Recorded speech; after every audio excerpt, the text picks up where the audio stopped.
Welcome back to Joint Operations.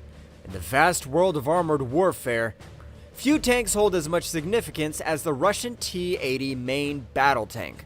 Prior to the war in Ukraine, Russia's T-80 was a tank to be feared as, on paper, it has had a rich developmental history incorporating formidable fighting and armor capabilities from past tank terrors of the time, like the T-64. Today we delve into the story of this formidable war machine, exploring its background and the various versions that have evolved over time. The roots of the T-80 can be traced back to the Soviet Union in the 1960s, a time of intense competition between global powers. The Soviet military sought to develop a tank that could match the advancements made by their Western counterparts. The result was the T-64, a revolutionary tank featuring composite armor, an autoloader, and a powerful 125mm smoothbore gun. However, the T-64 faced certain limitations, including its reliance on expensive and complex systems. To address these concerns, Soviet designers embarked on a new endeavor, leading to the development of the T-80. This tank would be considered as the first third-generation main battle tank, with its additional firing and armor protection capabilities. Introduced in the late 1970s, the T-80 was an exceptional leap forward in tank technology for the Soviet Union. It held many similar traits to the T-64, most notably its autoloader system.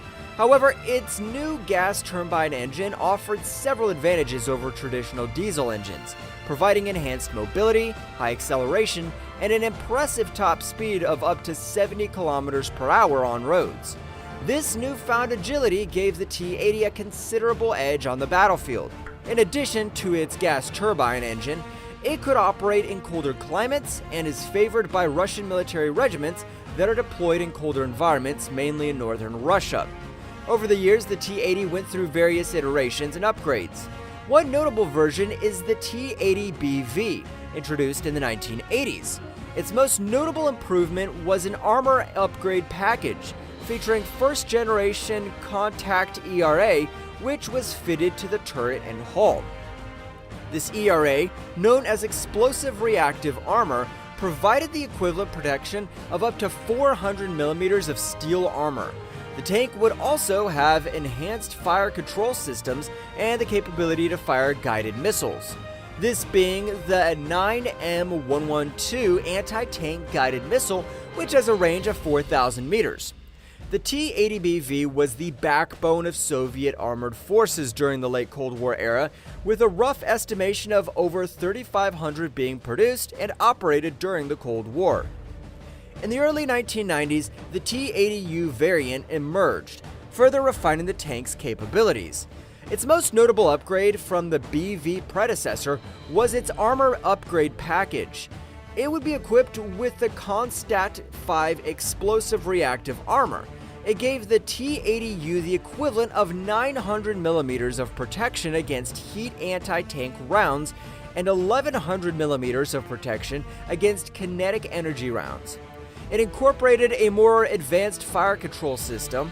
This included a greater nighttime fighting capability and improved nighttime gunnery accuracy.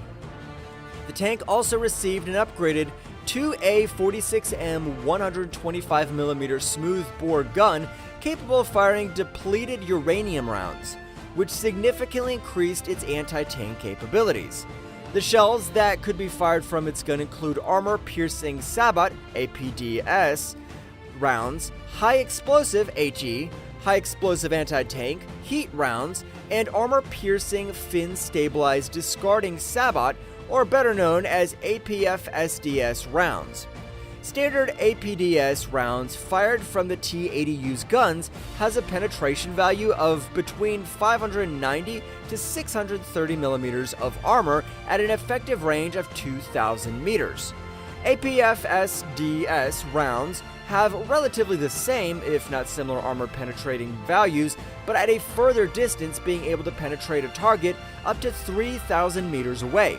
Additionally, we must mention the T-80U M1, also known as the Black Eagle, This advanced prototype showcased even more advanced features, including a new turret, designed explosive reactive armor, and improved sensors and optics. The tank also looked to innovate an active protective system, better known as Arena. This system was designed to prevent anti-tank rockets and missiles from hitting the tank by deploying a fragmentation screen to detonate the warhead before it hit the tank. While it didn't enter full-scale production, the Black Eagle served as a testbed for future tank developments. There are also some other notable T-80 tank variants. The T-80 BVM is the most notable of T-80 variants, as there were plans to upgrade Russia's 3,000 plus T-80 storage fleet into this model. The upgraded T-80 BVM has slightly improved armor protection. It's fitted with Reliant explosive reactive armor kit. The same armor is used by the latest Russian main battle tanks, such as T-90M and T-90MS. However, the T-80 BVM was the first operational tank to be fitted with this new explosive reactive armor. The Reliant provides protection against tandem warheads and reduces penetration of APF-SDS rounds over 50%. The tank is fitted with rubber side skirts with built-in armor plates. Rear parts of the hull and turret are covered by cage armor. The T-80 BVM is reportedly fitted with a passive countermeasure system, which improves protection against some types of anti-tank guided missiles. The T-80 BVM retains a 125mm smoothbore gun. However, it uses a newly built 2A46M4 gun, which has a longer range and is 15 to 20% more accurate than the 2A46M1 gun of the T-80 BV.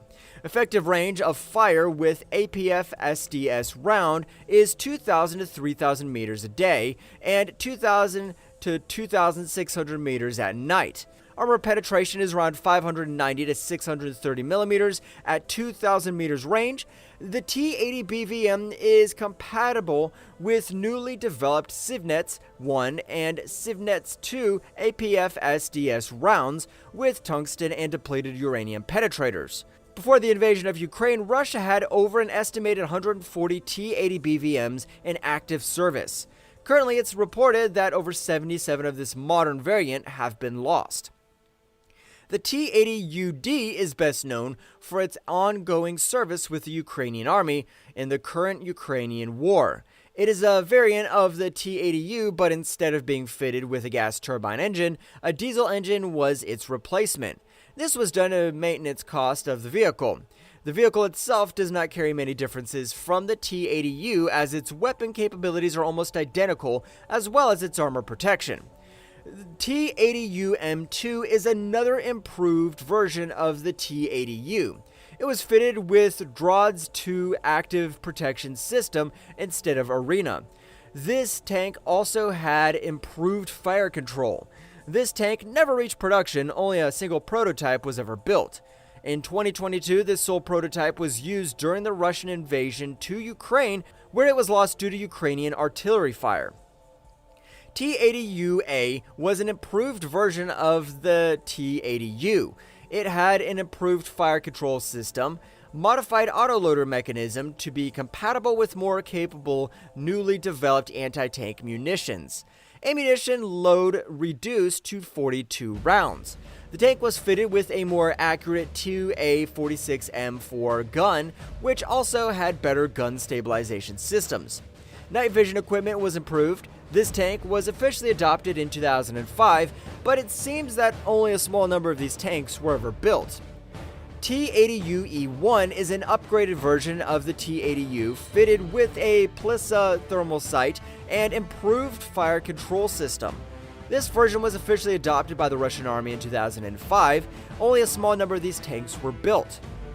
These tanks were used during 2022 invasion of Ukraine, and some of them were lost. Today, the T-80 continues to serve in the Russian military in relatively very minor numbers compared to its Soviet Union deployment days. It is estimated that before the invasion of Ukraine, Russia had around 450 to 480 T-80 main battle tanks in active service. 186 were estimated to be the T-80U, with the remaining being T-80BV, T-80BVM, and T-80UE-1. However, as over 2023, over half of Russia's active T-80 tank fleet have been destroyed or captured by Ukrainian armed forces. At least 92 T-80U, 77 T-80 BVMs have been lost in combat, but the real number could be far higher, with estimates ranging from 170 to 250 T-80 main battle tank variants being lost since the invasion in March of 2022. The T-80 tank seems like a somewhat capable fighting vehicle on paper. Packing an impressive gun and solid armor protection, it looked to be a threatening adversary for some Western equivalents. However, upon Russia's invasion of Ukraine, the true picture of the tank's capabilities shone through. With formidable and extremely effective anti-tank inventions like the NLAW and Javelin, the T-80 tank has been cast into the bin, being seen as a Cold War relic, not fit to fight on the modern-day battlefield. However, is the tank's true effective fighting potential being hidden by horrendous armor utilization tactics or Russia's ancient military fighting doctrines? That's a topic that'll be discussed in another upcoming video. And that concludes this informative video of the Russian T-80 main battle tank. We hope you enjoyed this exploration of its history and the different tank versions that have shaped its legacy. If you found this video interesting, consider